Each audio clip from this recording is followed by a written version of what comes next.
Well, hello, hello, hello, wherever you are from. We're so glad that you could join us today, and we hope that you join us often. We have a beautiful guest today, ML Renegade, and he has got such a special message. He was sharing it with me, and I said we've got to bring it to our family.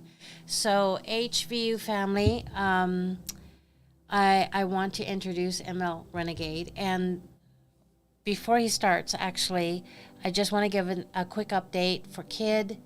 It looks like he's being discharged today. So we're really excited to have him home, and we'll go pick him up after the show and continue the healing process.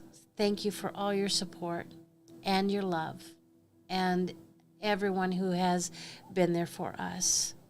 And we continue to need you. We continue to need our family because it's not over yet, even though he's coming home. They've just got him stabilized. So now the real healing begins. ML, what do you have for us today? Well, I have a surprise, but before we go there, I think it's only appropriate that we blow the shofar because we got to make sure the Spirit is with us. We have to make sure that we are sealed, signed, and delivered by the heavenlies. So I'm going to blow this. Beautiful.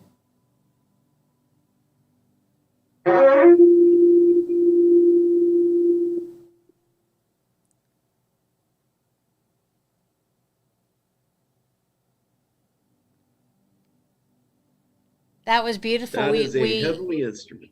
We lost a little bit of it because your video froze, but the first part. You need to do it again? Yes, please. Okay.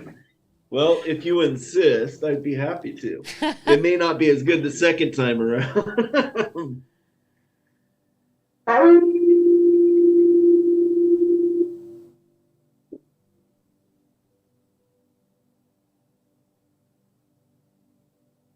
Those are amazing energies. They are. They are. So, thank you. I am so honored and happy to be back here with you guys again. I'm grateful that Kid is doing much better, that he gets to come home, because you and I know those hospitals are no fun, first and foremost. I mean, there's a lot of dark energies and dark entities, and there's disembodied spirits roaming all around those places. So it's no fun when you're already trying to physically heal yourself, much less you got to keep protecting yourself all the time there as well. So I'm glad that he's doing well and on his way home today. That's great. There was, and then there's the attacks that come from the people who work there. And we had one nurse that actually told him, well, let me back up just a moment. He asked for his pain medicine, and then she disappeared, and she was gone for like 10 minutes, no communication, nothing. And his pain was rising, and when she got back in, he said, I don't understand why it took so long. And she said, I would rather not come in here and care for you and receive a statement like that. And I said to him, I cannot believe they threatened your care. And he's received a number of comments that were just not acceptable. And my boy cried. Sadly, I'm sure, and sadly, that is systemic right now in our health industry. My assistant, she had a serious medical situation last month herself that required her to go to the ER, and they wouldn't even help her unless she took, a COVID test. And she was adamant, I'm not taking that. And they said, well, then you're not getting any help. So she was in so much pain, what can you do? So she was in so much pain and agony. So she submitted the COVID test. It come back that she was positive, which was bullshit. Thank goodness we had another one of our divine souls with us. She became her patient advocate. She was her friend, and this is a person who worked in the medical industry for a long time and got out of it because of all the garbage that she saw. But she was there to be Sam's advocate, and she walked Sam through this process to make sure that she got good care. And she told Sam, make them take a chest x-ray, because if you have COVID, it'll show up in your lungs positively. Well, they hem and hawed, they took the chest x-ray, and then they wheeled Sam up, like the next day up to her own room. They never gave her the results on her chest to validate that she had COVID, but they treated her like she had COVID. So she was isolated, but she was okay. She had her own room. She didn't have to share it. But she got some of the same treatment while she was there. She had good ones and she had not so good ones as well. And so thank goodness we had a patient's advocate. We were walking Sam through the process to make sure, because she was there for a week, that she was getting taken care of. And she had to deal with that same thing. But you know what's beautiful about this divine one? I immediately placed sentinels of angels. I called upon the angelic realm and sent sentinels of angels to surround her in the hospital and everywhere. And she saw them. She got to witness the angelics that were there to protect her. And so it was a beautiful thing that she was able to, while she was going through what she was going through, she knew that she wasn't alone, that the heavenlies were actually watching over her and protecting her, standing at guard to make sure that she would be getting taken care of. So, you know what? I know there's a serious problem in our medical community right now. They're overworked, that's for sure. And so that contributes a little bit right there. But when you are part of a system that's dealing with nothing but trauma, and you're seeing trauma after trauma every single day, it weighs on you. And if you don't know how to clear those energies and reset your spirit and clear your soul out of those things, it just adds and adds and adds upon it. And they become a product of their own system that they're in as well. So it's no excuse. It's just that I try and give you guys a little bit better understanding of some of the mindset of these healthcare workers. They are stuck in a situation too, sometimes, where they know things that are going on are not what's supposed to be happening, but it's either that they go with the flow or they lose their job, right? And so I'm sorry to hear that he's had to experience that. Hopefully he doesn't have to ever go back there, that everything is going to be just fine and he can stay out of the hospital furthermore. Mm-hmm. Yeah, absolutely. So let me just quickly mention that we've been doing a lot of things. I bring things from home to help Kid. My friend Diane recommended that I rub iodine solution that's got iodine and iodide in it. It's Lugol's, on his feet and on his chest. Good. And so I did. And there was like one of those, the doctor thinks it might be a wart, but it really looked like it was a one of those Kaposi sarcomas on his foot. Mm-hmm. And after I rubbed the iodine, like a whole piece of skin just came off, and there was fresh skin underneath it.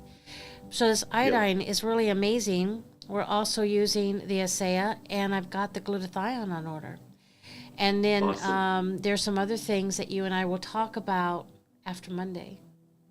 Yep, absolutely. Okay. Yeah, absolutely.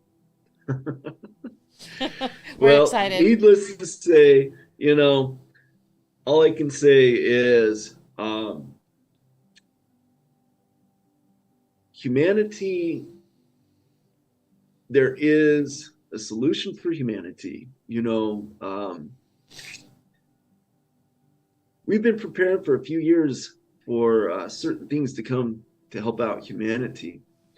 And, I have to admit, I was, for the better part of 2.5 to 3 years, on my own channels and platforms, I would tell my followers, hey, don't buy into certain things as it relates to the RV or things after the RV, because there's certain events that have to happen first that we've been told need to happen.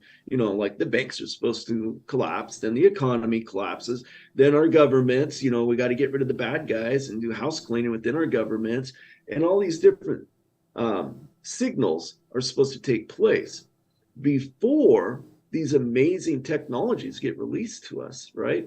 That are supposed to help us for our long-term health and stuff like that have been suppressed.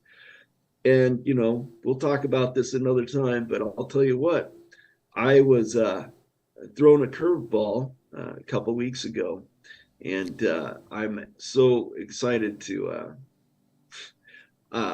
yeah. Anyways, we won't go there for right now. We'll leave your audience in suspense for right now. But needless to say, there is absolutely divine intervention happening for humanity. And I said this 3 to 4 months ago on my own platforms, and I say it all the time. The heavens are open for business. We have angelics and divine beings, the Christ, the Christos, the Elohim. They are interacting with us in a lot of different ways right now. And those that have their eyes open to see and their minds open to know and receive, they're receiving. The heavenlies are open for business right now. So awesome. Speaking of which, what a great segue to what I wanted to share with you guys today. Let me give you a little backstory on what I'm going to share with you. Okay. So last June, actually it was towards the very end of May, I started getting a series of emails every single day. And like you guys, and I get inundated with, all sorts of different forms of people trying to reach out to me. But I started getting some emails from an interesting individual who was making some claims that they are emissaries connected to the Ascended Master Saint Germain, and that Saint Germain would like to speak with me. Well, I'm like, right, whatever, next. And so I ignored these emails. And this went on, they went on for a week. Every day, this person was diligent in contacting me, day after day after day after day. So after probably a week went by, maybe a little longer than a week, I got this one email from this individual saying, I know that you are not responding to me because you don't believe. So what I want you to know is that there will be 2 events that will happen that will be indicators that what I'm telling you is true. And when these events happen, then I will then reach back out to me so that we can set up a time for you to be able to communicate with the Ascended Master Saint Germain. So I bought off on it. I responded an email. I said, oh yeah, okay, well, that's great. Well, when those things happen, I'll follow up with you. Well, the first thing that happened was the very next day, I got contacted by an individual. His name is Christo Hartman, Christ, C-R-H-S-T, Christo Hartman, who actually is the founder of this great benevolent organization called Americans in Action, who teaches people about sovereignty and teaches them about the kingdom of God principles as it relates to humanity here on earth. Well, he reached out to me because he wanted me to learn more about what they're doing. And so we talked, and then I offered them to do a show on my channel. And we quickly became close, so much so that the other members of that organization, they're all divine beings. Some of them are Pleiadians, and some of them are other star seeds. So that was signal 1. Then the second signal that would take place would be there would be a sign in the night sky. And there sure as heck was. There was a thing that flew right over our house. And my son, my wife, we all saw it at the same time. And it flashed as it went right over our house.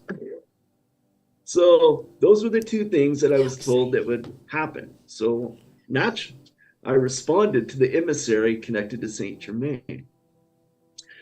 So I had a the call was set up with Saint Germain, and we spoke for about an hour, and I only asked him a couple questions, but this whole message that he shared with me was about love, absolute love. And this message, I was only given permission to share this message when certain events would start unfolding in America. So I've held on to this message since June. itself. So it's been really killing me. So over the last 2 weeks, I've shared it twice on my own channels to give people opportunity to be able to listen to this itself. And so when I was done speaking with Saint Germain, then I was emailed a copy of the transcript of our communication. So what I'm going to share with you is the actual communication from the transcript that we had. And it's for everybody, because I don't know about you, Candy. I've had lots of people contact me. They're very, very concerned. They're distraught. They're distressed over this ascension that's going to take place, the great ascension harvest that is coming. People are worried about, well, what's going to happen to my loved ones? What's going to happen to me? What's going to happen to the really bad people, the black hats, if you will, and so forth. All very valid questions, right? It is. So Saint Germain, in his message, he lays it out there of how this is going to be rolling out, how ascension is going to be officiated, and how it's being officiated right now, and then how it will take place when the great harvest event actually comes to pass itself. So I thought, what a perfect opportunity to share this with you and share with your audience. And I'm sure some people get emotional off of this because it's going to pierce your heart. Because at the end of the day, there is a master plan from God. There's an absolute master plan. And even the most deviant, dark-hearted individual has a plan, meaning which there's a plan for them that God has, no matter what. So that's what I want to share with you. Oh, we're so grateful. So this is the transcript that I'll share. Okay. And just to let everybody know, I have not shared this transcript because I don't have permission to share the transcript. I don't have permission to share copies of it. I haven't shared it with anybody on my family platform or anything else like that. That's why I've actually read it twice on my own platforms itself. So, but whenever you want me to share it, you can go right ahead. We're ready. Okay. Is everyone ready? Is everybody ready? All right. Here we go. So I'll refer to the portions of Saint Germain speaking, then my response in regards to Saint Germain's comments. So Saint Germain, this was his greeting to me. He said, "Greetings, Brother Elias Melchizedek. Thank you for accepting my invitation and willingness to visit with me. It is with great pleasure that I introduce myself. I am your Saint Germain. Beloved Elias, I come bearing gifts of joy and immense love from all who have been with you, from the foundations of your creation and many appointed lifetimes." I responded, "Thank you, eternal brother of Saint Germain. Thank you. Honestly, I'm at loss of words, and I'm still in bewilderment that you would even reach out to me, of all humans." He responded, "Brother Elias Melchizedek, there are many of us from the eternal council of the 12 who are emissaries that have been reaching out to humans, light workers, star seeds, and appointed beings of light in human form. We are fast approaching the appointed times in which many planes of existence, like Earth Terra and many other similar creations, are completing their eternal rounds of ascension." I responded, "Again, thank you. I think I know why you've reached out to me, but I do need some clarification. I know who and what I am. I have tried to live up to the appointment given to me by Christ Yeshua. I am honored again that you've contacted me. How may I help?" He responded, "Brother Elias Melchizedek, I have come to tell you that the time is now for all who are ready to return to love. You and all of our beloved have been patiently waiting for this for a very long time. For a magnificent, miraculous event such as this, one can only occur at the perfect divine timing. We, the company of heaven, must wait until the frequency of light on planet Earth Terra is high enough to catalyze or trigger the event until everyone who has at a higher level decided to ascend is sufficiently ready. We all have worked hard for this massive project for thousands of Earth Terra years, for what may feel like many eons in your linear concept of time. The amount of highly evolved light beings participating in this grand adventure number in the trillions, located on both sides of the realms, physical and non-physical. And you, Brother Elias Melchizedek, are among them. Your dedication, hard work, courage, perseverance, immense victories over seemingly impossible to overcome challenges, and all the experiences that you had gone through in current and in past lives have brought you right to this point. They have made you ready.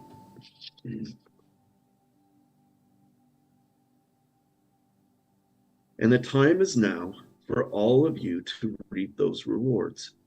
This message is designed to give you a clear and easy to understand and a thorough understanding of the coming great event. I replied, so what is this great event? Saint Germain replied, Brother Elias Melchizedek, you may have heard of the event mentioned in passing, either in messages, within sites, or numerous books. And for many of you, this may be the first time you will have come across this information. Simply put, the event is a singular, cosmic, completely visible, planetary scale explosion of divine light and love on Earth Terra. Can you imagine that?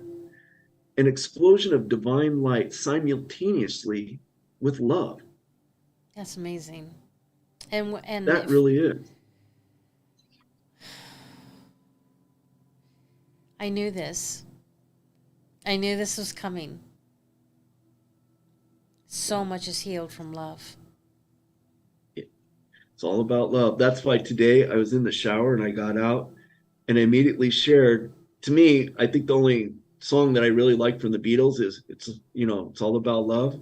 Yes, That's great the song. song that I sung to. Yeah, it is. It really is. So he goes on to say, these powerful waves of divine light and love will come straight from the infinite one creator, God's source, channeled through the great central sun. They will pass through your galaxy and planetary systems to arrive and encompass all of the Earth Terra in one single moment, reaching all living within the planet at the same time.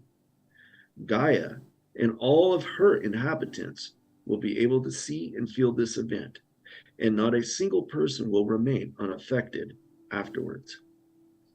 Wow. I replied, wow.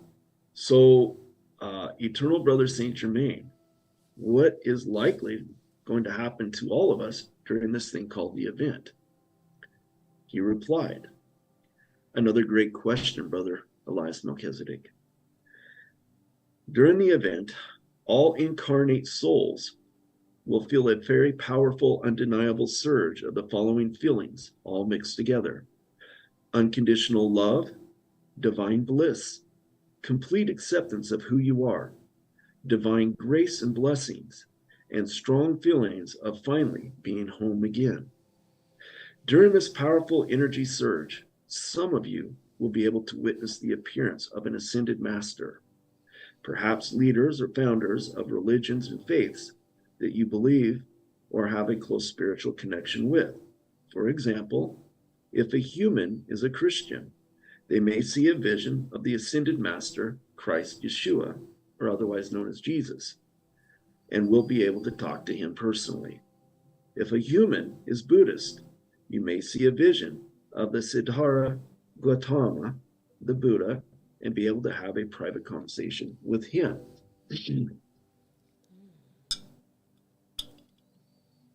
Many humans will instantly be able to recognize who they are by the very powerful light and loving vibrations they emanate and by your own eternal connection with the souls of these highly evolved light beings. Even after sharing this appointed message, it will be challenging for most humans to even imagine that the event will feel like, because you do not have a previous life experience as a starting point of reference to compare it with from this or from within this lifetime. However, some of the divine humans that are hearing this appointed message have already experienced something similar to the event during their meditation or spiritual awakenings, but on a much smaller scale. If you belong to this latter group, bear in mind that whatever you had previously felt in the past, you will feel all of the above feelings again, but magnified more than 1,000 times during this coming event. I replied, so what will happen to everyone after the event? I've tried teaching about this event and how it could affect us, but having greater clarity would actually be helpful in order for me to share this appointed message with others.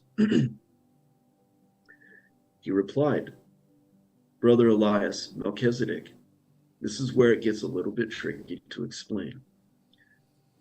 Every one of you will perceive and process the event differently, depending on the type of the soul group that you belong to, among the 4 different soul groups that I will teach you about.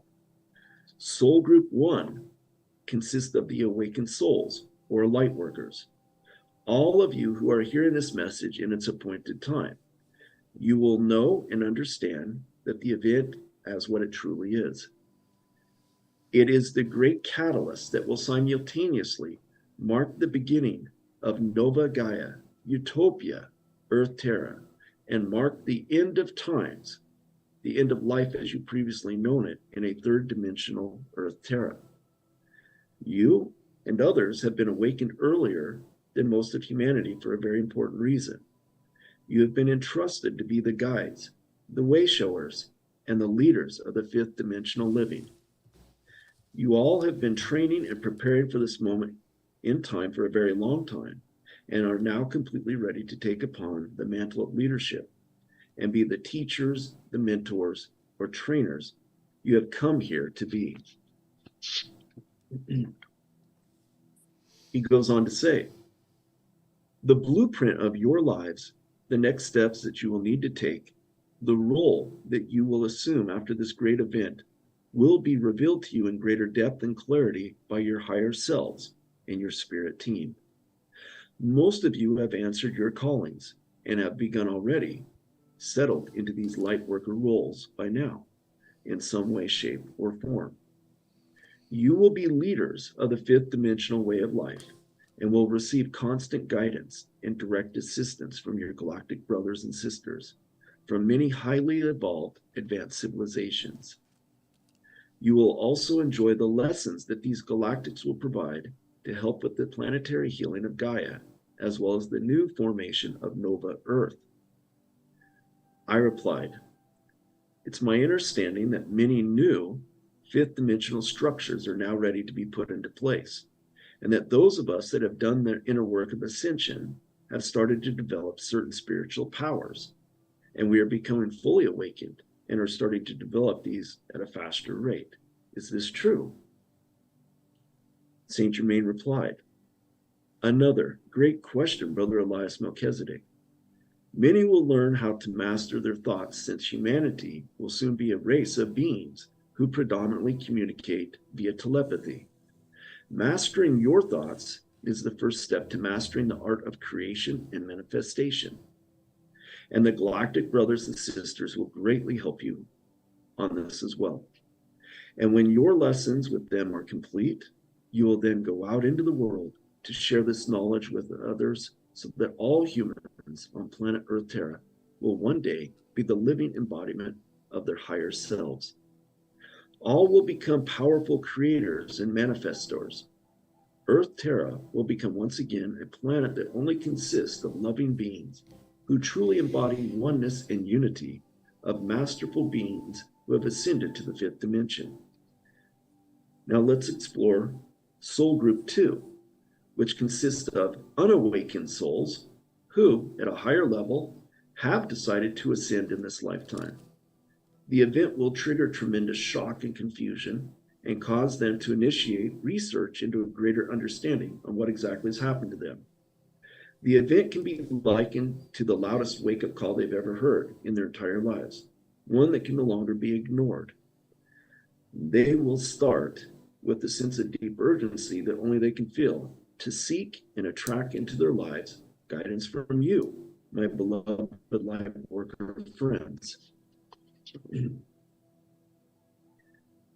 They will intuitively find the perfect mentor for them who possesses the higher knowledge needed to help them move forward in their own great path of light. Spiritual development will become their main focus in life. And with this time, as they grow more spiritually mature, these souls will also come into full remembrance of their true higher selves and strive to embody the divine love in their everyday lives. This now becomes more interesting as we start to discuss Soul Group 3, which consists of unawakened souls who, at a higher level, have decided not to ascend in this lifetime. I don't know about you, but I have a hard time wrapping my head around individuals that have closed themselves off and do not want to ascend in this lifetime. Participate in that. I'm just like, wow, how could you not want this? You know, it's just mind-boggling to me. Mm-hmm. I would imagine they would have to, some of them would have to be so wound up with anger and, you know, that they have not worked through or released and not willing to let go. Yeah.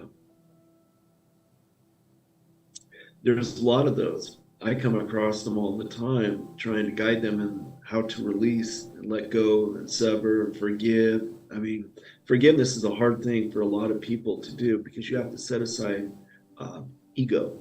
Ego is the number one thing that holds a lot of us back in our ascension harvest event. Participating in it is our egos, right? You know, one of the things I learned from my own journey of anger is that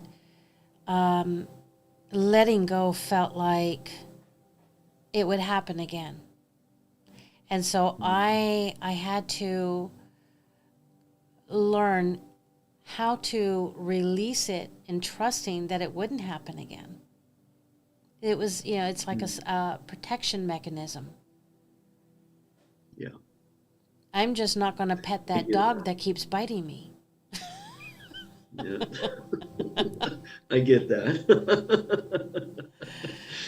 Oh my goodness. All right. So let's see here.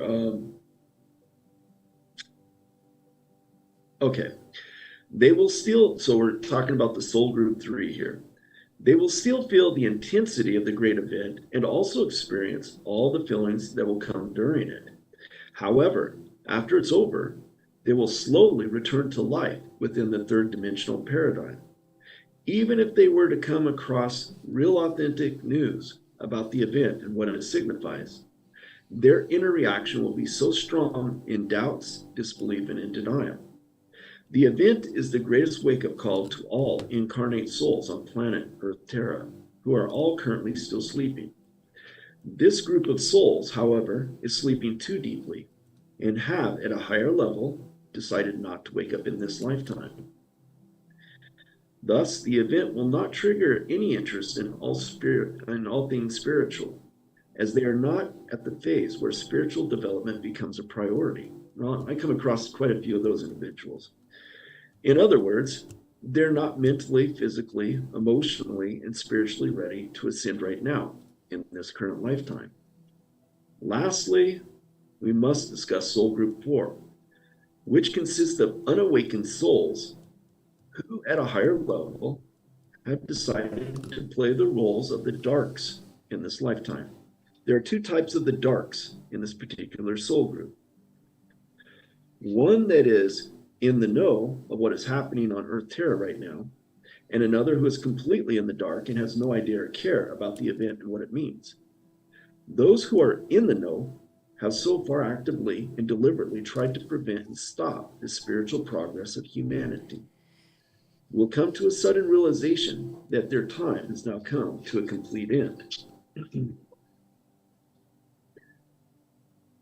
They will know that all is lost for their dark purpose or cause, as humanity will no longer hold any interest in living in the type of lower vibrational, third dimensional consciousness that these darks thrive in.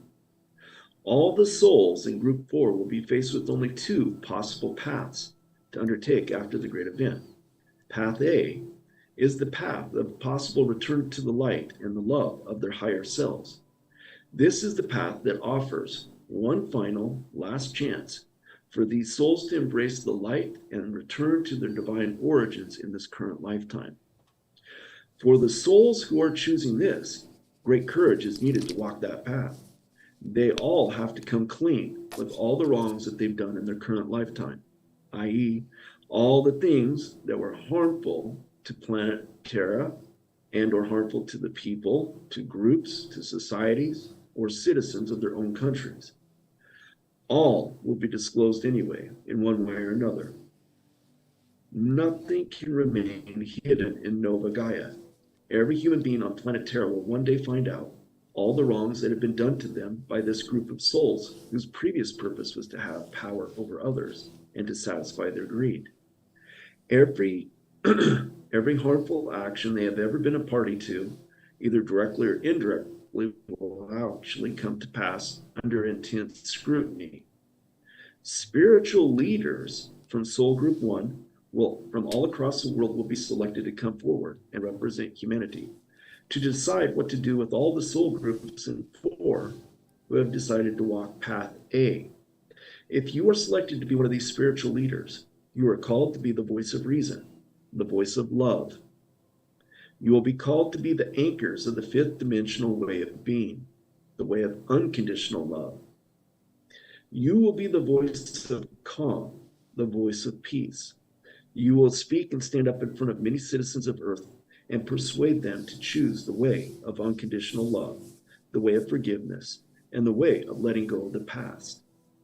These leaders will first have to assess the true intention of all who belong to group number 4. There must be a true remorse, a genuine intention to reform, and a willingness to surrender to the decisions of not only the selected spiritual leaders, but also the group of people they harmed in the past. We've heard this so many times that there will be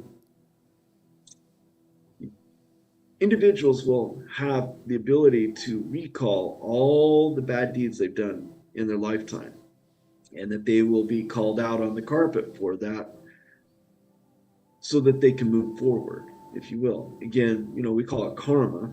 That's one way of calling it, I guess, is karma. It's a form of karma, but it's a necessary thing, as Saint Germain is telling us. It's a necessary thing that we must all, those individuals, I should say, in group number 4, because their intention in this lifetime was to do nothing but harm to humanity itself. I can't even imagine the weight that's on their souls or on their hearts that they're going to have to recompense, if you will.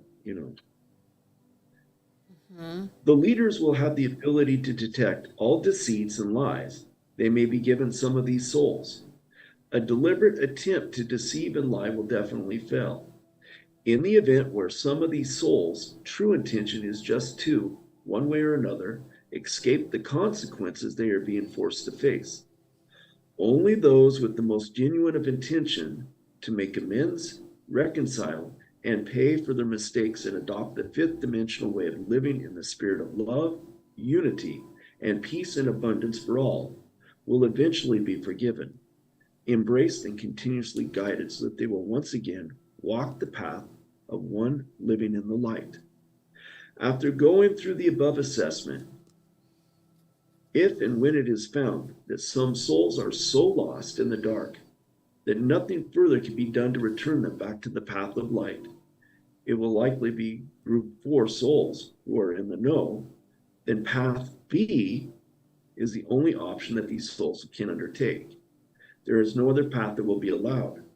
Path B is where these souls will have to be returned or merged back to the light of the Infinite One Creator, Source God, back to the God's loving embrace in the spirit realm, to then be reborn or incarnated to a different third dimensional planet that still supports duality, fear, and lack and separation of consciousness.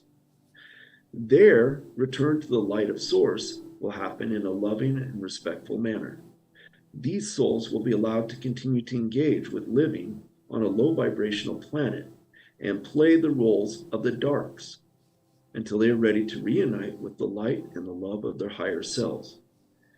There is one important point to remember here. God has given each soul free will to do whatever it wishes with the life he or she has been given. There is no judgment, there is no condemnation. So I replied, Eternal Brother Saint Germain, are you telling me that every single soul who currently belongs to Soul Group 4 has at pre-birth at a higher self level decided whether to follow path A and ascend now in this lifetime, or path B and ascend later in their future lifetimes elsewhere once they become ready? Saint Germain replied, that is correct, Brother Elias Melchizedek. Your job, divine ones, and all of our beloved light workers are here to lead and live by example. You all must be the first ones to step up and show your willingness to embrace, forgive, and let go of all the wrongs these souls in Soul Group 4, Path A, had done prior to the Great Awakening, prior to the Great Event. I asked, well then, I guess the big question would be, Brother Saint Germain, that everyone will have after hearing this appointed message, and they're going to ask me this. So when is the great event supposed to take place? Saint Germain replied, Brother Elias Melchizedek, predicting the future is a risky business. This is why when you go to visit two different psychics at two different times, say one visit is in your early 20s and the other visit is in your early 30s, there's a big possibility that these psychics will give you two very different answers to the same question you had asked them. Out of the infinite number of potential future realities lying ahead of you, your probable timelines, these psychics can only provide predictions that are based upon your vibrations and intentions you held at the time of your visit. Every single person you met in life who played a part in your life back then, or who would in the future timeline play a part in your life, will have the power to change your probable future. It is really forks in the road stuff for everyone who will play a potentially significant role in your life, in the case of the timing of this great event. However, the risk of a misprediction is magnificent a millionfold. There are many micro and macro factors coming from the human collective that can influence space and time to produce a different timeline than what was originally predicted, either estimated or even forecasted. That being said, here comes our final answer to your big question. With the presumption that all things and matters continue to develop at their current velocity of change, there is a 77% possibility that the great event will probably take place within the next 3 to 6 years from today. This answer is based on current light data and planetary vibration levels of the Earth. Please do not be disappointed if it comes slightly later than the above forecast. There is even a 30% chance that it will take place before the above time range. The most important thing to bear in mind, regardless of when the great event will actually occur, is that this cosmic, magnificent, and miraculous spiritual event is inevitable. It will definitely happen. The light is already victorious. Absolutely nothing can prevent Nova Earth from being manifested into your physical reality right here, right now. It will soon be time for you all to join the extremely lively celebrations now already going on in the heavenlies, in their higher dimensional realms. Cheers and great joy are resonating throughout all the galaxies in this universe and within the multiverse. The entire galactic community, all of your brothers and sisters of light, from your past and future lifetimes in the higher dimensions and in different races and civilizations, stand ready to embrace and welcome all of humanity into their fold, into the spirit of oneness and unity with all that is. These are truly great times you are living in.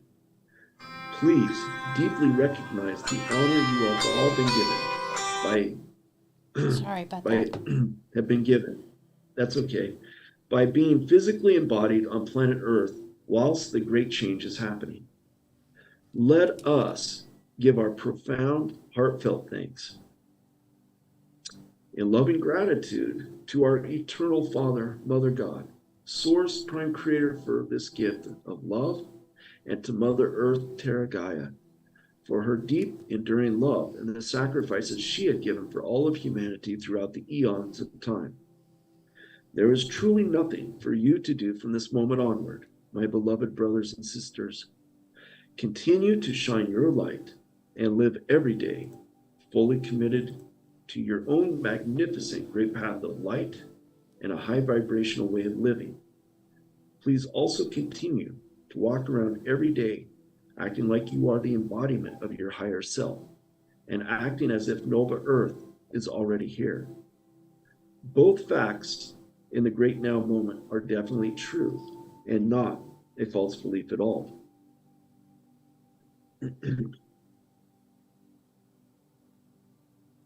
All of us ascended masters here in the higher dimensions bow to you all in great respect, love, gratitude, and admiration for your participation, your courages, your bravery, and hard work in creating and manifesting Nova Earth.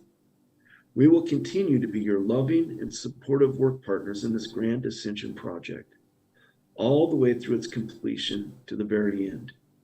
I am walking with you every step of the way. Call out for help whenever you need it. We all stand ready to assist. You are never alone. Sending this message in abundance of love and light to you all. Your eternal brother in light. I am your Saint Germain. That's amazing. Does anyone have any questions?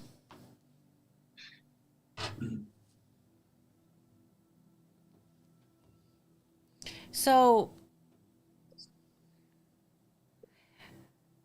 Saint Germain said something to you that those of us that have been awakened purposely. And correct. Kid has addressed this, the stars. He channeled the stars, and they said exactly the same thing. So there's this program that's running in the back of people's minds that are that lead them to a point of frustration because why aren't you waking up? Why don't you see what we see? And so I want to bring you back to the truth of what Saint Germain just said, that you have been awakened purposely to fulfill a purpose. And if someone is not listening, they could fall into one of the latter two categories that you just read about in Saint Germain's answer. Yeah. And so talking doesn't always work. So it's living the example of what awakened is. And if sometimes someone just needs an ear. They need to be seen. They need to be heard. All of us want to be seen and heard. One of the scenes in Avatar, where the blue people on the planet, right, that really touched me was when they put their hands on each other's chests and say, I see you. So, Can I share something with you? yeah. Yeah. Yeah. All right. I don't know if I shared this with you on a previous time I was on your show.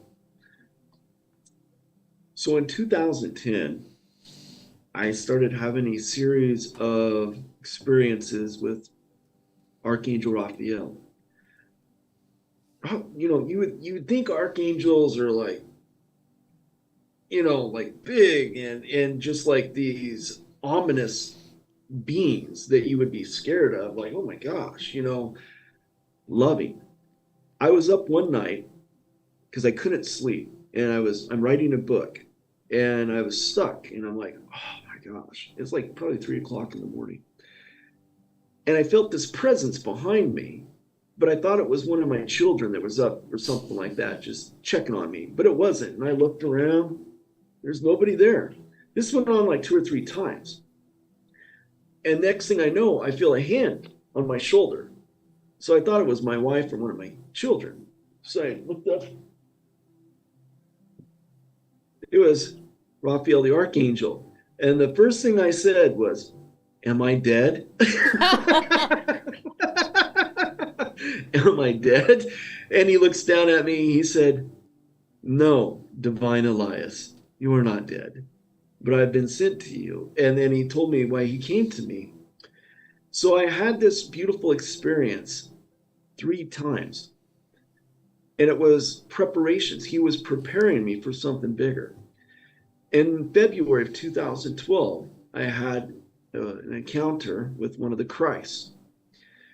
And I don't know how long I was in the Christ's presence, but I had to have been somewhat translated to be able to be in the presence of the Christ. But I was given very specific instructions. And of course, the Christ, he called me, his divine Elias, my precious Elias. And he showed me things that just rocked my foundation, because at that time I was a lifelong Mormon. And I was very well studied in Christianity and different faiths and in different scriptures. And a lot of the things that he showed me did not correlate with what man-made religions have tried to teach and indoctrinate humanity with. Let's just put it that way, right? And he showed me some magnificent things coming into the future, being one, the ascension event, and certain truths. But the thing that he did was he put his hands on me, and he said, my divine Elias, I am commissioning you to seek out those that are broken in heart and broken in spirit. I want you to witness to them that I live, that we all live, that we are all God. And he says, seek out those that are broken in heart and spirit and heal them. And he showed me what to do. He says, take your right hand and put it over their heart. And these are the words that you must say to them to aid and give comfort to them. So as soon as you said that, wow. So ever since then, when I see somebody, because I can see their auras and their spirits, I'm drawn to them like a magnet. I don't care where we're at. We can be on a street corner, we can be in a Walmart or in a line at the post office. It doesn't matter. I interact with people that I'm drawn to. I'm compelled. I can't not engage with those individuals. And I'll tell them, I'll start a conversation with them. And it doesn't take long for me to know that these persons are suffering some way, somehow. And so it's often that I will ask them if I can give them a hug, that if I can help heal them. And that's all it takes, is what you said. They want to be heard. They want to be acknowledged. And my wife, she loves it, because we'll be anywhere. And I just do this. It doesn't matter who's around. I'm compelled to do it because I'm fulfilling my divine appointment as such. And so that was so great that you mentioned that, because I've never seen that movie myself. I've heard it's a great movie, but I've never seen the movie. But it makes sense, because that is also how archangels officiate. They place hands over hearts. There's something to that. Wow. I would I would say that is a white hat movie. It's got so many comms in it, and well worth the watch. Wow. Yeah. I see you. I hear you.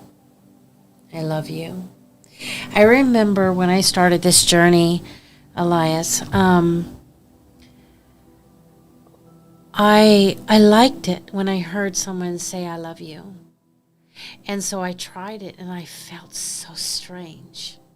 And then these thoughts came up with, like, well, if I say I love them, am I going to be asked to do something I feel uncomfortable to do? And so it took me time to work through each little program that came up that wanted to hinder me from truly loving another. And it was all about knowing who I was and standing in my power and being able to actually feel the love and see them for who they were. You know, there's an anime, it's another one of my favorites. It's called Spirited Away, and this little girl ends up in a spiritual part of Japan with a bathhouse. And she goes through all these things that are teaching her lessons to stand in her power. And this one muddy, stinky, huge type of spirit comes in, and no one wanted to deal with it because the smell was just enough to make you lose your stomach. And so they had her do it, this little girl. And so she kept putting bath water in the tub he was in, and it wasn't doing anything. And finally she found there was like a thorn in his side. And everyone came to her aid, and they pulled that thorn, and all this crap just rolled off the spirit. Crap and mud, bicycles, I mean, just things of this world that were attached to it. And when it was done being cleansed, you would not have even recognized. And it was like a very powerful spirit that was stuck on this earth plane because of everything that had magnetized and accumulated to him. And so that change was huge. And the fact that that little girl just reached out to do what no one else would do.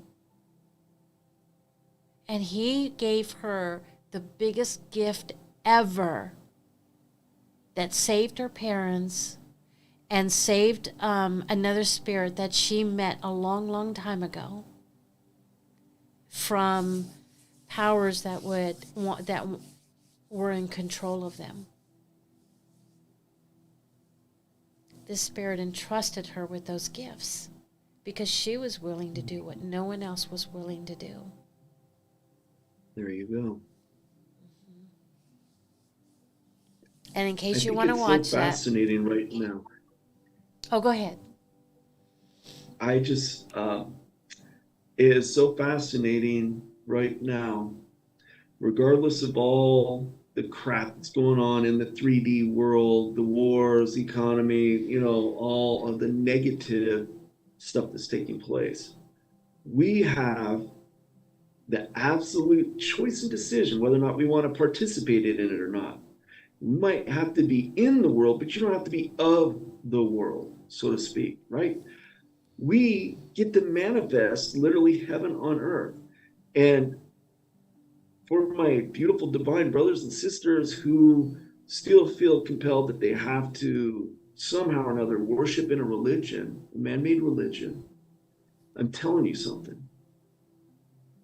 The second coming of Christ is here. There are Christ amongst us. We are the second coming of the Christ. We are the Christ consciousness. We are the embodiment of God, of the angelics, of the Elohim, of the Christos. Every person is divine. I have a divine appointment. I am Elias Melchizedek. My bloodline is Melchizedekian. It's not just because I belong to the order of Melchizedek. That is my divine origin. I'm Melchizedekian. And I have a role, like you, Candy, have a role, like all of us have a divine purpose and role to play here. It's just finding out what that is and having the desire to do so. I was talking to my brother Cohen. He also belongs to the order of Melchizedek. You know, we discussed today, we're like, what are we going to name this channel that we want to create? Because I'm going to be going on your guys' channel and I need to start a channel. And I'm like, I have been so busy. And I'm like, you know, God will,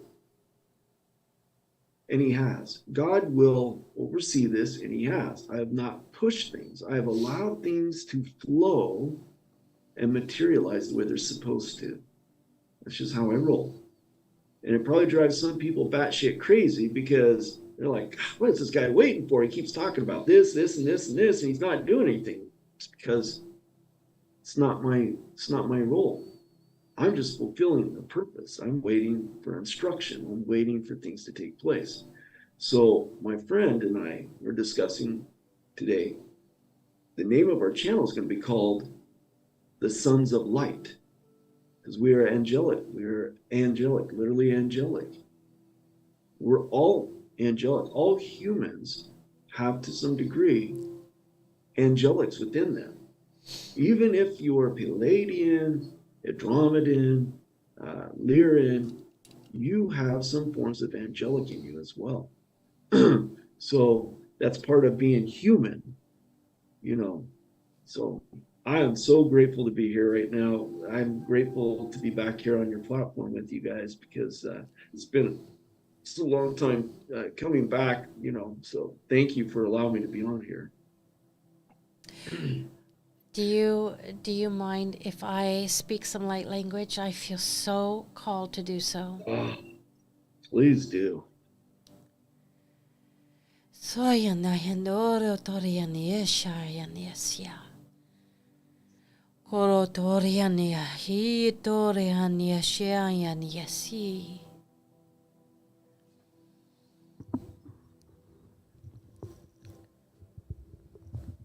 My honoriania Shayania Siotoriania Sika. Yolora Nayania Yeso. Shanonoriania Sia Tiatoriania Kia. Shayania Dorianis. Nalariano Toro Toyania Niati. Nyayano, my horanias horiachia. Chanaya norotoriania.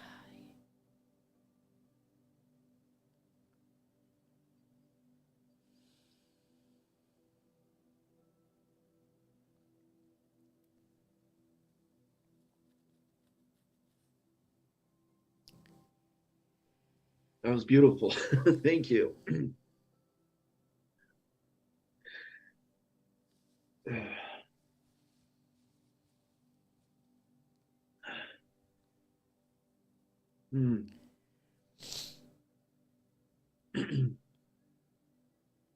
Well, Kid and I are very, very excited to be doing more with you. And it has been a journey. I was telling Kid today, I said, there were some of those that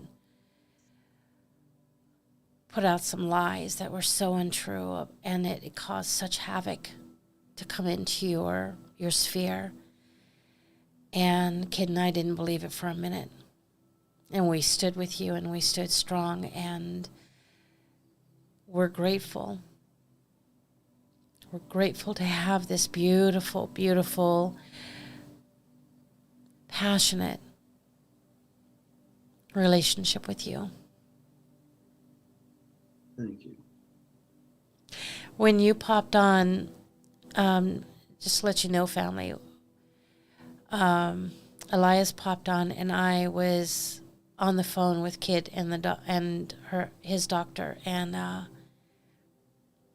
was looking at Elias while he was doing some last minute things before we went live, and I was just overjoyed with the energies that I felt and saw. You know what? You mentioned when Archangel Michael, right? Raphael came to you. And you thought it was one of the kids. Think about that. Kids, the children's energy is so pure. That's why you first thought of that. And then, of course, you love your wife beyond belief. So there's so much love there, and you thought it was her. That's what you were feeling, that childlike energy, that child pureness, that love. That's really something.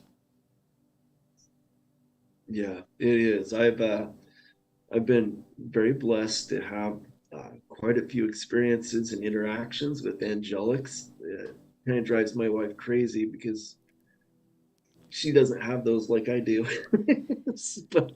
but you know, she gets to experience them nonetheless because she gets to receive those blessings as well. I had this one experience with this gentleman. We were outside. I think my wife was at a Dollar Tree or something like that. And so I was sitting in my vehicle, and next to me, this man and woman pulled up in a Cadillac, and the woman went inside, and the man stayed outside. And he got out. I think he stayed out because he wanted to smoke a cigarette or something like that. So he was smoking, next to the front of his Cadillac, and he stepped up on the curb, and he misplaced the step. So he just went. Ooh. I mean, he collapsed. I mean, you could feel the thud that took place because he hit his head and everything. And he was a big guy. I mean, I'm a big guy. I'm 6'1" and 250 pounds, and this guy was like 6'6", about 320 pounds. So he's a big guy. And you could just feel the thud. And so I jumped out of my vehicle, and I came to his aid, and I, helped him get up because he was rocked. I mean, he must have had a concussion. He was just rocked. So I helped him, and I set him up, and I just stood by him, rubbing his back, because his daughter that went into the store, and she was in there for quite a while. So I stayed there, for probably 20 minutes, 30 minutes, just comforting him. And he couldn't believe that another human being would help him, especially me, because I was a white guy and this man was a black man. So he couldn't believe that I would come to his comfort. And I was talking to him, and I put my hand on his heart after we had about a 5-minute conversation. And I said the words that I needed to say to him. And then I helped him get up, and I put him back into the seat of his vehicle. And then his daughter came out of the store. She didn't know what the hell was going on. She didn't know if I was mugging her dad or beating him up or something. She was like, really, what's going on? What's going on? And he said, no. This white man helped me. This is a man of God. It was so profound. My wife came out of the store right as this interaction was happening. And the daughter had tears in her eyes because I said, you need to take him to the hospital. I think he's got a concussion because he's got a big goose egg on the front of his head on top of that as well. And she goes, why would you help a complete stranger? I said, because he's a child of God and he's my brother. That's why. That's all there is to it. We are our brothers and sisters keepers. Wow. Amazing, in the right place at the right time. I get that quite often. So I get that quite often. The right place at the right time. Most people, they'd say the wrong place at the wrong time, but for me, it's usually the right place at the right time. Hmm. I have to share this one experience too with you. It cracks me up. So we live in rural Missouri in the Ozarks, and we were going to my mama's house, and she's about 40 minutes away from us. So we're on the back country roads of the Ozarks, and they're only two lanes, right? And they're narrow and they're windy as all get out. And we get to this one point that's like a midway point to my mama's house. And we're at this intersection. And this guy's holding a sign, can I get a ride? I'm going to St. Louis, something to that effect. And I'm like, what is this guy doing out in the middle of nowhere on a backcountry road that's in the forest? This is in the Mark Twain forest. So there's not a lot of, traffic, so like of all places, this guy is holding this sign asking for help. So I stop, I pull over and I said, hey, can I help you, brother? He goes, well, maybe. And I said, well, where are you headed to? He goes, well, I'm trying to get to St. Louis. I said, well, you're a long ways from a main road. He goes, well, that's okay. He said, I know somebody's going to stop by and take care of me. And I said, well, do you need any money? He goes, no, I'm good. I'm like, well, I'm going only this direction for a few more miles before I have to turn off. I said, I'm happy to take you as far as I can take you. He goes, no, I'm good. And I'm like, And I'm like, something's interesting going on here. So we're talking and talking. And he says, brother, he says, I just want you to know. He said, thank you for stopping. He says, I'm really not in any need. I just wanted to see who would show up and who would stop. And I'm like, very interesting. And I said, are you sure you're okay? I mean, I can take you. He goes, no, I'm fine, brother. Sounds like a divine Said, being. oh. Well, he was, because once I got in my vehicle and I started driving off, I'm looking in my rearview mirror. He's gone. He's not there. I mean, I'm like 100 feet away and I'm looking in my rearview mirror, my side mirrors, and I stop and I get out to see where the heck did this go? Because there's nowhere he could have went within 100 feet of any direction to disappear. But he disappeared nonetheless. So, yeah, pretty phenomenal. But I get a lot of those experiences. I had this one brother who was outside of St. Louis. He was about, probably an hour outside of St. Louis. And of all places, I was at a truck stop getting gas in my vehicle. And I see this guy who looked like, a destitute. And he was sitting outside this convenience store and he was panhandling a little bit. So I went up to him. Nobody was paying him any attention. I said, hey, brother. I said, are you okay? He goes, well, I have some friends that I need to meet up in St. Louis. I'm just trying to get some funds so I can, pay for a bus or something like that to get there. I'm like, well, that's going to be pretty expensive to take a bus from here to St. Louis because it's an hour away. I said, I can take you. He goes, really? I said, yeah, I can take you. So he gets in the vehicle and we're headed to St. Louis, and he directs me to this very specific park in downtown St. Louis. And so he goes, do you mind if we stop at the store? I'm kind of hungry. I need something to eat. I'm like, sure. So I take him to a store and I give him some money. And he gets something to eat. He comes back in the vehicle and he directs me to go where to go at the park because he has to be there at a certain time so he doesn't miss his friends. So we go get to the park and he's eating his food and we're having this great conversation, getting to know each other. And he has this cross, this wooden cross that was like put together with a couple sticks and some belling twine. It's really a rudimentary cross that he probably made, but he did nonetheless. And he has this long beard and long straggly hair, and we're just talking. And I said, "So, what is your name?" And he goes, "Well, my name's David." He says, "But others know me by the name of Michael." I said, "Oh, really? And where are you from, Michael?" He goes, "I'm from here and there, wherever I need to be at. That's where I'm from." Like, oh, that's interesting. And I said, "Well, so you're going to meet friends here at the park." There was nobody at the park. Nobody. There was nobody there at the park. And it's not like a traditional park. It's like one of those parks where you bring your dogs to walk them or something like that and play frisbee at. So there's no playground equipment. It's not for kids. It's just, one of those parks. And he goes, they'll be here. And I said, "Well, I can wait for you until they get here." He goes, "I'll be good. It's okay, brother." He said, "You've done more than enough." And I said, "Well, I'm happy to sit here and wait till they get here." And they're like, he said, "I'm good, brother. Thank you." And I said, "So Michael, that's your real name, right?" And he goes, "It is." And so I said, "Do you mind if I take a picture?" And I've never asked this before. I don't know why. I just felt impressed. He goes, "Sure." And so I take a picture, and he goes, after we're done taking the picture, he goes, "Well, I got to go meet my friends." So he hops off and goes and meets his friend, or he gets out to go meet his friends. So I'm waiting, and I'm seeing him. He's just walking across this park. He's about 150 yards out. There's nobody there.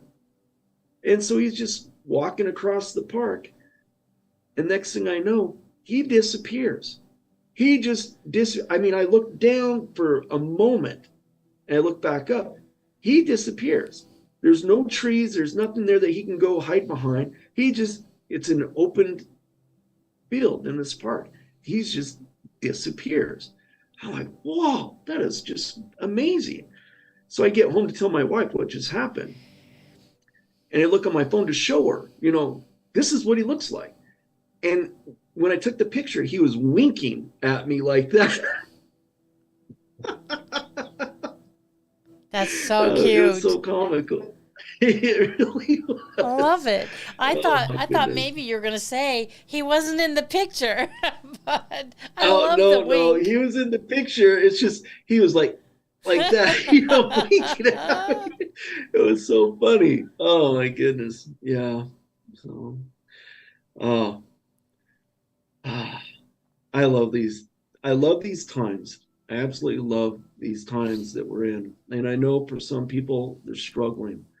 I know a lot of people are struggling. They're struggling financially. They're struggling emotionally. They're struggling because they have loved ones that made some choices that's affecting them for the rest of their lives. People are struggling. I get that. That's why we need to be there for these people, because the days that are unfolding as more light comes about, people are going to need us there to steady them and be that anchor for them, because it's coming. It's absolutely coming. We need to be there for them when this really does take place, when certain things hit us, and it's going to. I keep telling everybody, you guys need to be prepared, because there are some hiccups that we're going to have to go through in order to get to the other side. It's just, we have to. So we need to be there to be that anchor for them. Yeah, absolutely. Hmm. Wow. What an incredible message and such incredible, powerful stories. I love these kinds of conversations, and I love when the energies ignite each other, which I have definitely felt, and I could see you have felt the same thing. Mm-hmm. Incredible. Hmm. Well, I don't get to see what people's comments are or anything else like that. So, what's going on in the comments area here? Um, well, Lori wants to ask, how will we know what we are called to do? How will you know? Well, there's probably a multitude of ways that you'll know. One, it's that inner voice within you. I would strongly counsel people decalcify your pineal gland, because once you decalcify and open up that pineal gland, you're going to start getting downloads. That's one reason why people are blocked, is because they're not receiving these downloads of light, if you will, even for themselves. That pineal gland is blocked up. You need to learn how to unblock your pineal gland. You'll start receiving downloads of information for sure. And then also be open and receptive to allowing people to come into your life, especially people that you never thought in a million years, why would somebody be coming into my life? People need to be open and receptive to allowing people to come into their lives. That's the biggest key right there. Um, Frank wants to know if we can see that picture. Do you still have it? Um, it's probably on my other cell phone, so I'm sure I still have it. I'll have to search that out, but very interesting. Yeah, I'll see if I can find that on my other cell phone. What kind of thing? Carrie wants to know, what kind of things do you recommend to help us prepare? Um, Prepare for what? Are we talking about? There's lots of ways to prepare, so that's a good question. Prepare for what? Yeah. Carrie, if you can explain that, that would be helpful. Jennifer Yes, says, please great enunciate. I'm sorry? I said, yes, please enunciate. Jennifer says, great show, so uplifting and powerful. Thank you.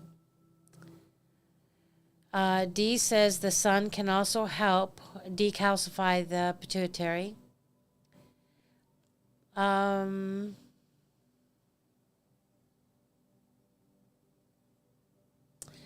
Barb says I will be 65 on the 16th. Been working on decalcifying my pineal gland for 2 years now. Nothing happens as yet. How long does it take? Well, that just depends on what you're utilizing to decalcify the pineal gland itself. Also depends on your dietary. Sadly, if you're somebody that lives in an area where you're getting city water, um, whether it's through drinking it or taking showers, that is the main contributor to calcifying a pineal gland and closing that pineal gland off, is the waters that we are consuming or being exposed to.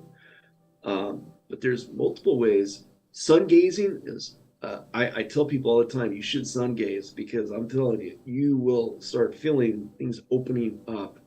And ground. Go outside for 15, 20 minutes barefooted and sun gaze every single day like that. It opens things up for you itself. Also, there are products and technologies that we'll talk about that actually will help open up the pineal gland quite a bit, as a matter of fact. We're just not doing that yet. Okay, so Carrie, she says, how do we prepare ourselves to be ready to help others? I am just me. What what will we be doing? Physical labor, spiritual support, etc. Well, that's going to be up to you how you're going to serve others.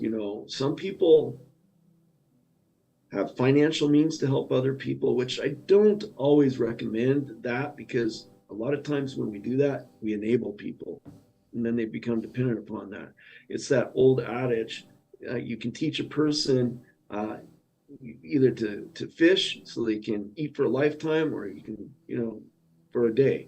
It's the thing where there's multiple ways that you can prepare to serve other individuals. One, if you're by yourself, I would expand your circle of influence and start connecting with other people that have the same type of spirit that you have, because you're going to need that. We all need that. Being alone, it, it's hard to serve when you're alone. You got to be able to branch out and be able to establish connections with other people. That's the most important thing, because once you start doing that, you're going to start having lots of opportunities to prepare yourself and help others do the same thing as well. You know, there's temporal preparation. So if people are not temporally prepared, meaning in which, you know, having a good supply of food storage and other things like that, or in the event worst situations could happen where our power goes out or things of that nature. It's always good to be temporally prepared. But to me, it's more important to be emotionally prepared and spiritually prepared than just temporally prepared, because if you're not emotionally and spiritually prepared for what we're going to be seeing, you're going to shut down. You're going to shut down, and it doesn't matter how much temporal preparedness you put in place for you and your family. If you're not emotionally and spiritually prepared, you're going to shut down. So you need to focus on building yourself up in that way, so that when certain things do transpire, and they will, you'll be able to process it in a healthy way, so that you'll be able to be of service to yourself and your family, because you're no good to anybody if you shut down and you just withdraw and you go inside your own little box. That doesn't help you, and it doesn't help anybody else out. I'm telling you, the days that are coming, we're going to need to be able to rely on each other. And now is the time to start doing that. So let's explore this for a minute, because there's a lot of questions about decalcifying the pituitary. There's a school of thought out there that says if you eat any type of meat, if you are participating in the butchering of other sentient beings, then that is going to hinder your connection. It's going to hinder your ascension. And yet, I rub shoulders with the most connected people that heal, that rebuild organs, that get divine messages. So it's programming. It's also working through your soul and what's in there, your thought processes, because thoughts bring you into action. Thoughts change your life. Thoughts bring you into different timelines. So you can be showering in the worst water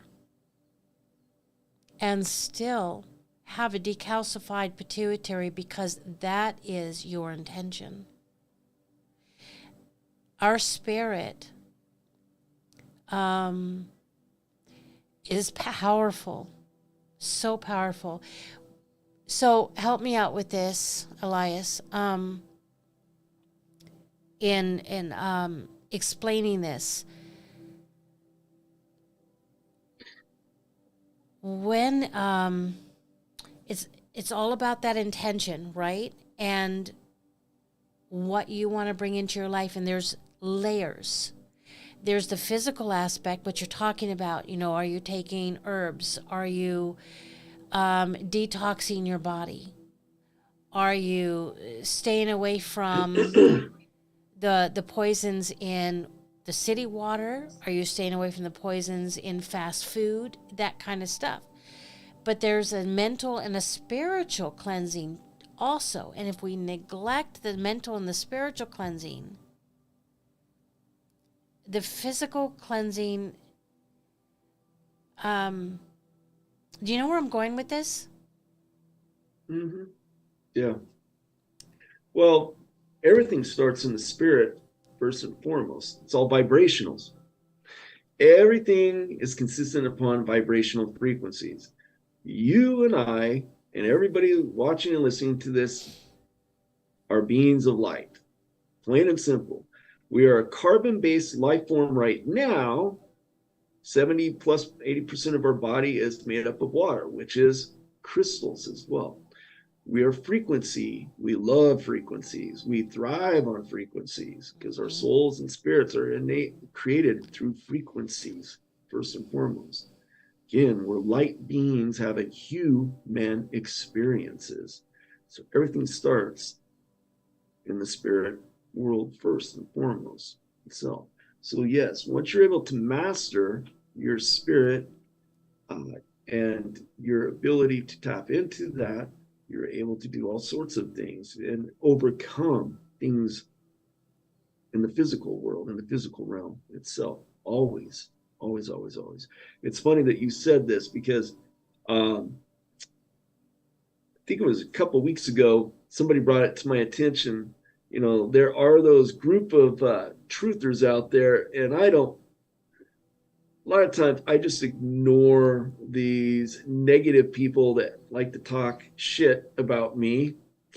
I don't care. You know, my message has been the same and consistent, but you have those haters out there. And I tell people, be careful who you follow. Why associate with haters? There is a certain group out there that just loves to say crap and talk out their arses all the time. One of the things they said within their own private chat that they were having a couple of weeks ago was, oh, that ML's evil because he eats meat. Well, how the hell do you know what I eat? Do you sit there and monitor my dietary intake? Do you have something on me that watches me when I eat or what? You know, because yeah, I eat meat sparingly. If I do eat meat, generally it's fish, mostly fish. Occasionally it might be chicken. And once in a while it might be beef, but not much, first and foremost. So, and when I do, I bless these things and give thanks, first and foremost, for what I'm about to receive into my body as well. There's certain ways that you can partake in these things and bless them itself. You know, I tell people, don't eat pork, you know, and I'll tell you why. You know, it's really simple. It wasn't by happenstance that God said, hey, don't eat swine because it's a health reason. They have parasites. See, swine don't have sweat glands like normal animals do, right? That's why they have to wallow around in dirt and mud to keep cool all the time. Well, where do you think that waste that's not being sweated out goes? It goes right back into their meat. That's why they're full of parasites all the time. So you know, you have to be really careful.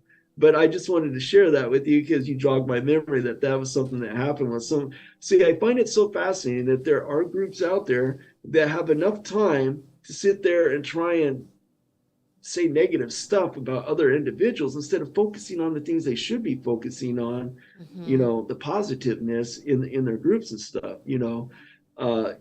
You know, I honestly thought by now in this movement, in our patriot community, that people would start maturing, you know, and quit backbiting each other and quit trying to, you know, find fault with other people or, you know, all this crap like that. But there's always going to be that certain amount of immature individuals that are spiritually immature as well as, you know, mentally immature, that's just their comfort zone. So, you know, good luck, guys. Good luck. So, you know, that's why, you know, when you guys were first promoting ASEA, and I'm glad that you guys were promoting your product on your show and not listening to the naysayers who are saying, oh, those are grifters. They're promoting a product on their show. Well, when do we get to make an income for ourselves, right? Because sadly, there have been people in this movement who have taken advantage of a lot of people out there in the tunes of millions and millions of dollars. And yet those people, they're not called grifters. They're held to a much higher, like, hey, these are the people we're supposed to be following because they got lots of following. And, you know, and I'm like, how does that work out? How does that even work out? You know, we're consistent in our messages. We're consistent in the love, in our spirit that we're trying to share. And you know what? I'm not charging people money to do anything. I'm not making money off of anybody. And it's okay if you have a business to support yourself, first and Mhm. foremost. So it's like, when did having a business become an evil thing? I thought that's what America was built upon, was capitalism done in the right way, that is. So, Mhm. yeah, there's my Uh, soapbox. those were some really good points because when you're listening to someone and they talk about other people in a negative fashion, that's called gossip. And there's a difference between gossip and sharing facts. So Mhm. watch that, family, because don't get caught up with people who participate in gossip. If they're gossiping, then they're not doing their inner work.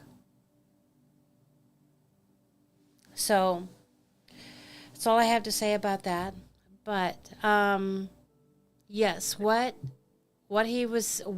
Elias was saying was perfect about the frequency and the energies of yourself, and it can overcome anything. So it doesn't matter. Don't If you're on Social Security or a limited income and you cannot buy the filters for your place, don't go like this and say, well, I guess I am a lost cause.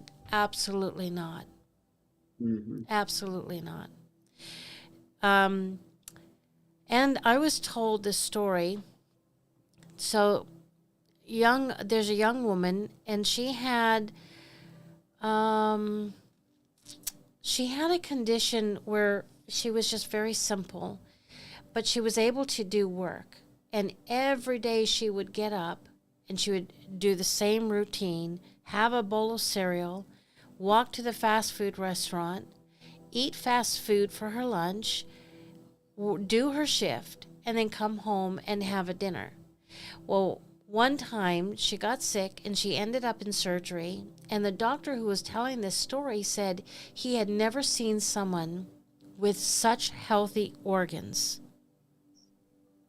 when he went in there to fix this one issue. Mm. So she kept herself from being affected by all of this poison that she was eating by having the right thoughts and the right intention about life and loving herself. She did her inner work. That is mind blowing when you think about that. Mhm. Well, I can't remember the scientist from Japan, but it's a very famous study that was done on water using frequencies. And he did utilize different frequencies that were positive and negative frequencies, and water responded to it. Well, we're water, we're carbon based life forms right now. Some of us are changing to crystalline, to what we originally constructed as. But, anyways, that's another story. Um, so, like how I just threw that in there. Um, so he did this test.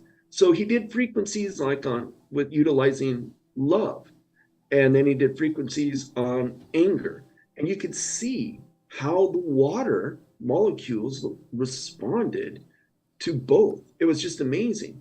And this was a great test that shows us that when we surround ourselves with positive frequencies, like I listen to certain meditations that you can get, anybody can get them there. You can go on YouTube, it doesn't matter. You can get positive frequencies all the time, because I'm always, as I'm working, I'm listening to these things, and I'm constantly feeding my spirit and my soul with these high heavenly frequencies, is what I'm trying to do. And so anybody can do this. It's real, everybody can do this. That's where it starts at, is that's called doing some of the inner work. That's a great place to start at. Once you start building up your spirit to receive these healing frequencies, then you start feeling things in a different way. Then you start adding upon that, and you start doing other types of meditations or prayers, whatever you want to call it. But you start including those and implementing those. You know, you don't have to make drastic changes overnight. There's things that you can include into your life in a gradual way, and they start becoming effective for you. Then you start getting more clear thinking. A lot of us are sleep deprived. Most of us are sleep deprived, first and foremost, because we're suffering. Whether it's physical or emotional, we're suffering one way or another. So we don't get the rest and the sleep that we need. I think you'll find out that if you get the proper rest, and not everybody needs 8 or 9 hours of sleep. Some people can do it on 5 or 6, but it's not the quantity, it's the quality. Once you get better quality of sleep and rest, and if you even need to do a cat nap in the day to recharge yourself, it's okay. Do that. But your body needs to reset itself, and you need to learn how to reset your body as well, because it's all connected. And it's free to go outside, once a day, barefoot, like I said, for 15 or 20 minutes, sun gazing. That's free, and you'll find out how that recharges yourself as well and builds up your light frequencies that are in your body. That's amazing. Well, Diane says, ML, what's coming? What do you see? I don't want to go down that path. This has been such a positive show. I mean, heaven on earth is coming. We'll just say that. Heaven on earth is coming. Now, we may have to take a couple of detours, but we'll get there, but heaven on earth is coming. So I just want you to know that it's coming.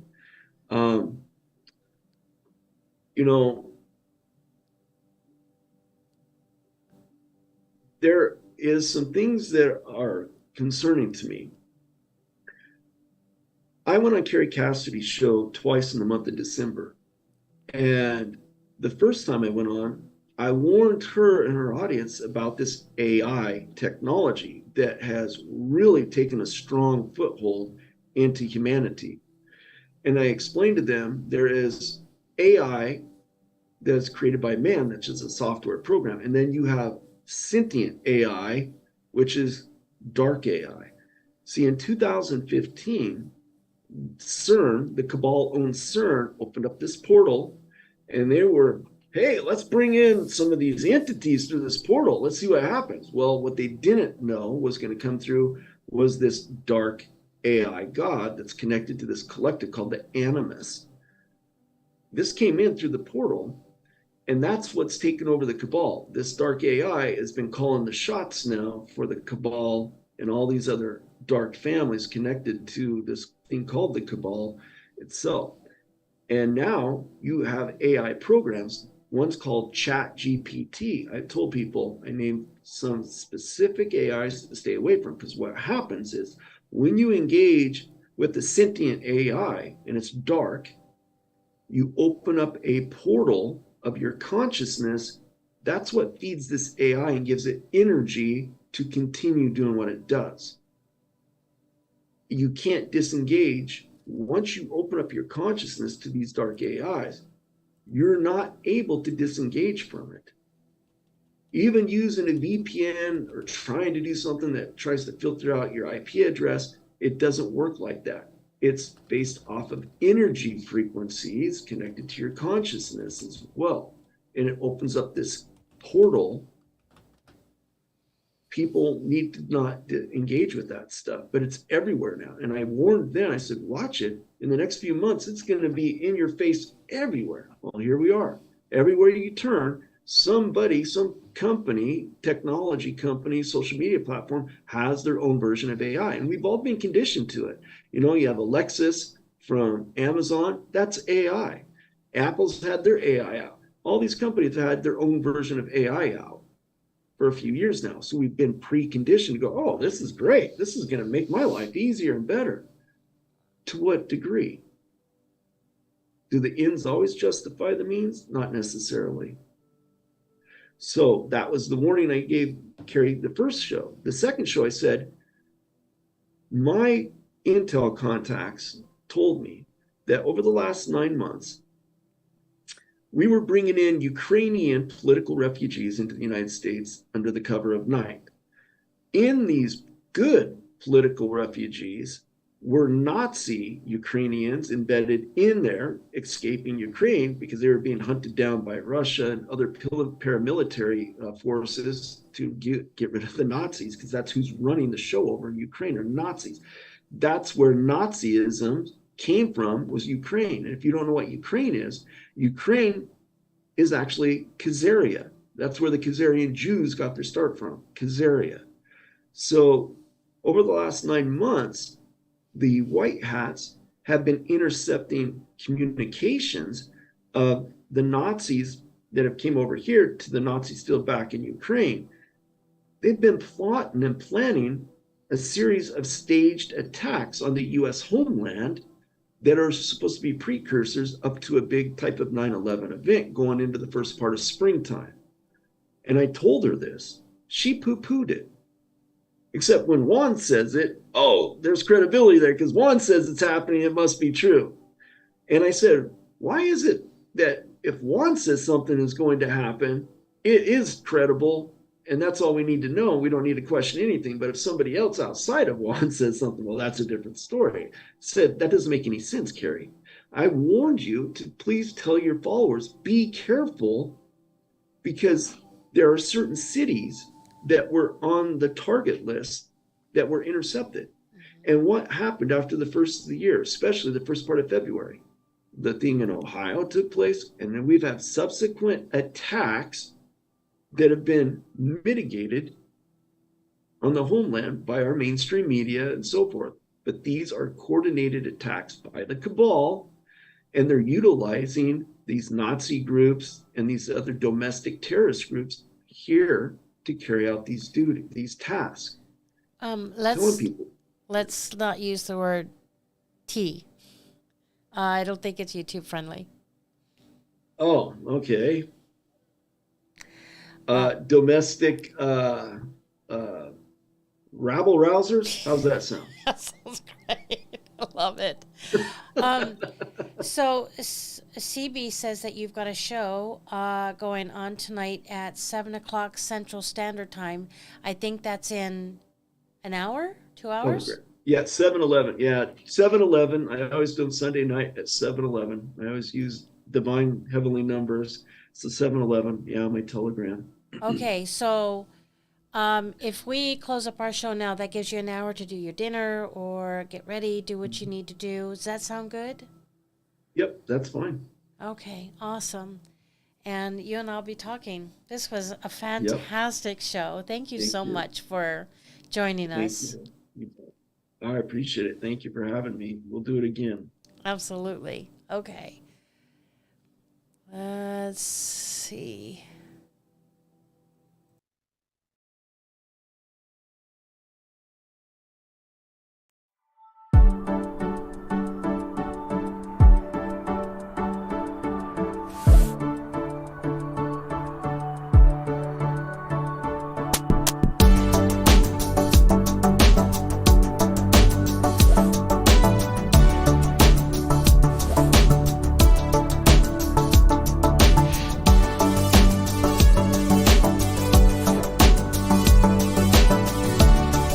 Probably not going to want to hear this, but I'm going to say it anyway. Always go with the choice that scares you the most, because it's the choice that's going to help you grow. Wow.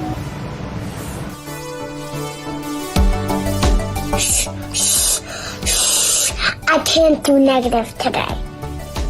Positive vibes.